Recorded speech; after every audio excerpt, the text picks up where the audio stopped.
Valdris, a land of ancient forests and sparkling rivers, where the air was always fresh and the water always pure.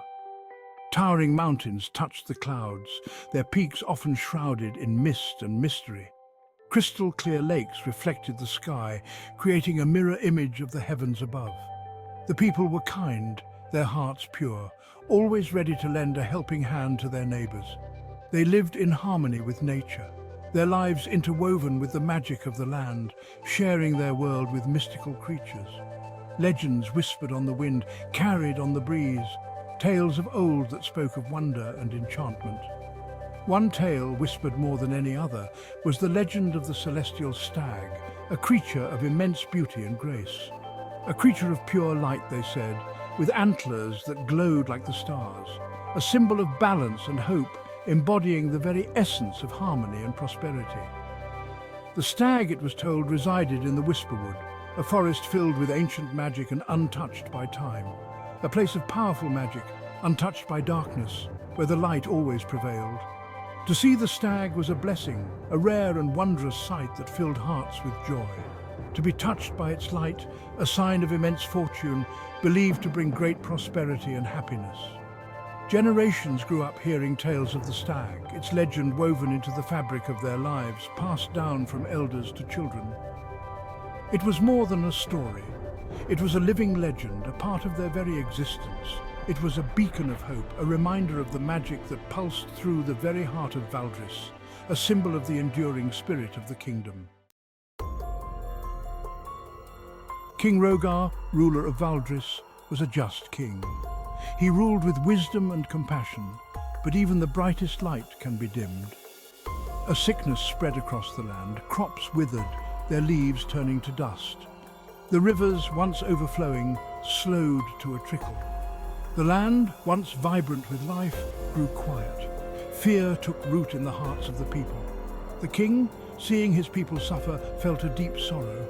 He consulted his advisors, their faces etched with worry. They offered solutions, but none brought lasting relief. The land continued to weaken, the shadow of despair growing ever larger.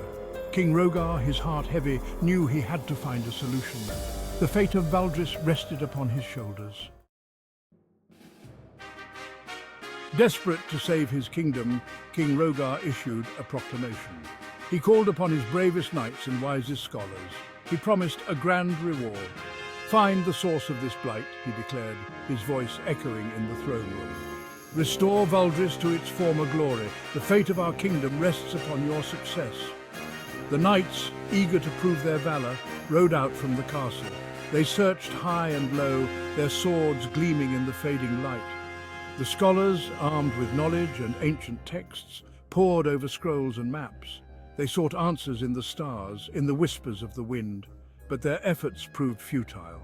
The blight continued, and the land grew weaker with each passing day. Hope, once a bright flame, began to flicker and fade.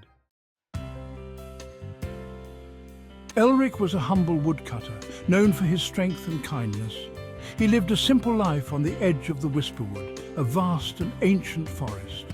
He cared for the forest, treating it with respect and reverence, always mindful of its secrets and beauty. One night, as he slept, a dream visited him, more vivid than any he'd ever experienced. He saw a stag, its antlers crowned with stars, its coat gleaming silver, shimmering under the moonlight.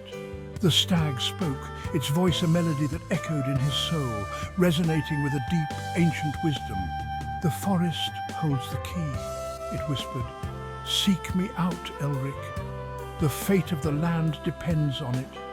Help me, and you will heal your land," the stag continued, its eyes glowing with an otherworldly light. Elric awoke with a start, his heart pounding, the dream still vivid in his mind. The dream felt real. The stag's words etched onto his heart, urging him to take action. He knew he couldn't ignore this call.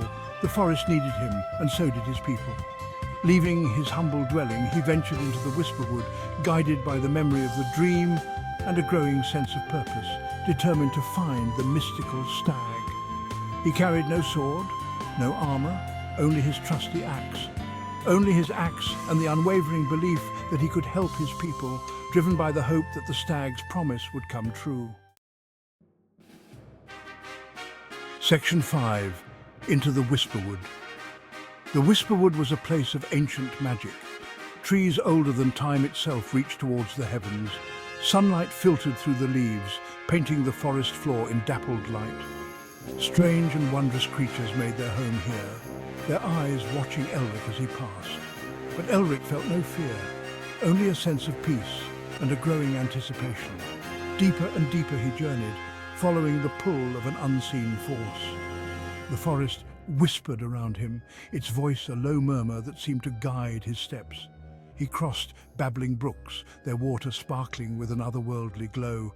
He navigated through groves of ancient trees, their branches heavy with moss and secrets. He knew he was on the right path, drawn ever closer to his destiny. Section 6. A Meeting of Souls. He stumbled upon a clearing bathed in an ethereal light, and there, standing majestically, was the stag from his dream. Its coat shimmered like moonlight on snow. Its antlers, tipped with starlight, pierced the heavens. Elric stood transfixed, his breath catching in his throat. The stag turned its head, its eyes meeting Elric's. He felt no fear, only a profound sense of peace. The stag spoke, its voice a deep rumble that resonated in Elric's chest. "You have a kind heart, Elric," it said. "You have come seeking to help your people, not for personal gain."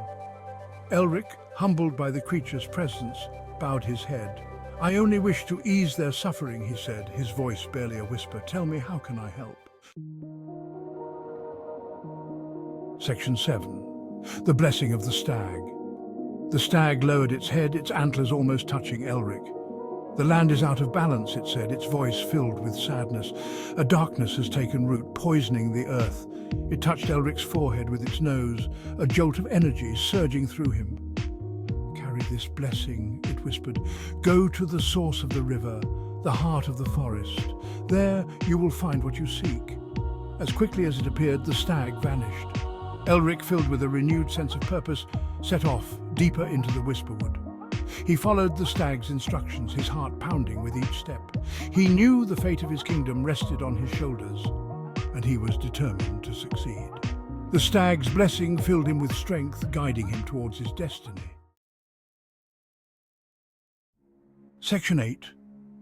The Woodcutter's Wisdom. He found it, a hidden spring nestled among the roots of an ancient oak.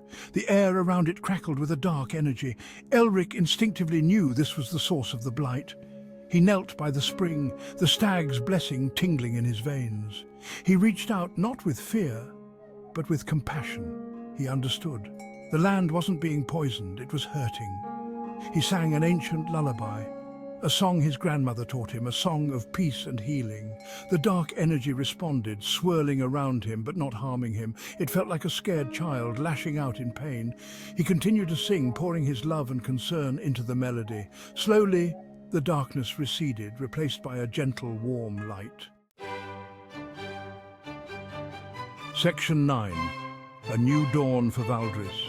News of the land's recovery spread like wildfire, reaching every corner of the kingdom. The rivers flowed once more, their water clear and sparkling, bringing life back to the once parched lands.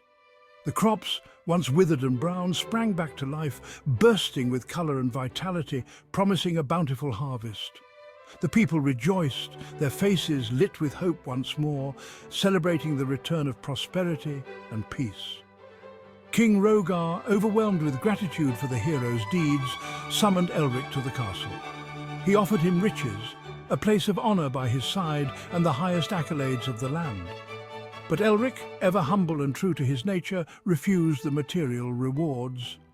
"My place is in the Whisperwood," he said, his voice gentle but firm, echoing his deep connection to the forest. King Rogar, recognizing the wisdom in Elric's words, insisted he stay as an advisor to the throne. Elric, unable to refuse the king's genuine plea, agreed, understanding the importance of his role. He shared his knowledge of the forest, teaching the people to respect the delicate balance of nature and the importance of living in harmony with it. He became a bridge between the kingdom and the Whisperwood, ensuring harmony and mutual respect between them, fostering a new era of unity and understanding. Section 10. The True Nature of Power.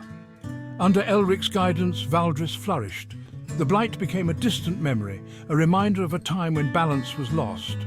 Elric, though a simple woodcutter, became a legend, his tale whispered alongside that of the celestial stag. He never forgot the stag's lesson. True power, he learned, did not reside in strength or might.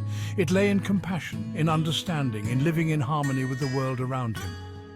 The legend of Elric and the celestial stag served as a constant reminder to the people of Valdris. A reminder that kindness, humility, and respect for nature were the truest forms of strength. And as long as they remembered those lessons, their kingdom, nestled within the embrace of the Whisperwood, would forever flourish.